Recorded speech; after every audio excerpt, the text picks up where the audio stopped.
हर हर नमस्कार महादेव। दोस्तों, जय माता दी। कैसे हैं आप सब? कमेंट बॉक्स में जय माता दी लिखकर ज़रूर बताइएगा।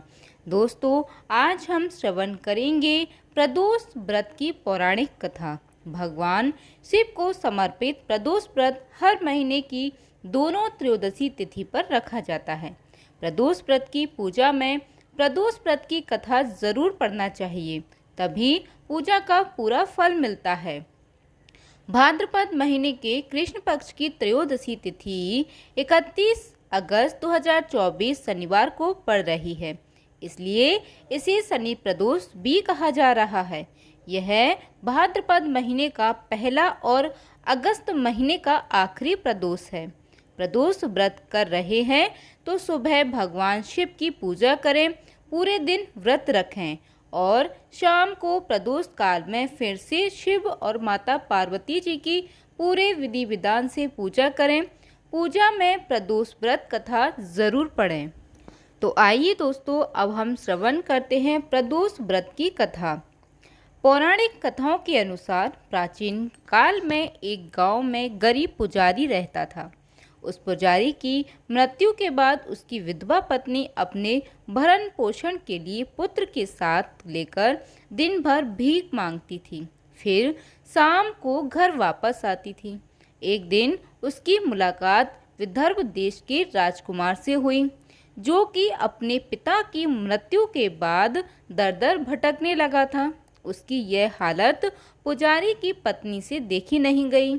वह उस राजकुमार को अपने साथ अपने घर ले आई और पुत्र जैसा रखने लगी। एक दिन पुजारी की पत्नी अपने साथ दोनों पुत्रों को सांडिल्य ऋषि के आश्रम ले गई। वहां उसने ऋषि से शिव जी के प्रदोष व्रत की कथा एवं विधि सुनी तथा घर जाकर अब वह भी प्रदोष व्रत करने लगी। एक बार दोनों बालक वन में घूम रहे थे। उनमें से पुजारी का बेटा तो घर लौट गया, परंतु राजकुमार वन में ही रह गया। उस राजकुमार ने गंधर्व कन्याओं को क्रीड़ा करते हुए देखा तो उनसे बात करने लगा। उस कन्या का नाम अंशुमति था। उस दिन वह राजकुमार घर देरी से लौटा। राजकुमार दूसरे दिन फिर से उसी जगह पहुंचा जहां अंशुमति अपने माता पिता से बात कर रही थी। तभी अंशुमति के माता पिता ने उस राजकुमार को पहचान लिया था। उससे कहा कि आप तो विदर्भ नगर के राजकुमार हो ना, आपका नाम धर्मगुप्त है। अंशुमति के माता पिता को वह राजकुमार पसंद आया और उन्होंने कहा कि शिवजी की कृपा से हम अपनी पुत्री का विवाह आपसे करना चाहते हैं, क्या आप इस विवाह के लिए तैयार हैं? राजकुमार ने अपनी स्वीकृति दे दी तो उन दोनों का विवाह संपन्न हुआ। बाद में राजकुमार ने गंधर्व की विशाल सेना के साथ विदर्भ पर हमला किया और घमासान युद्ध कर विजय प्राप्त की तथा पत्नी के साथ राज्य करने लगा।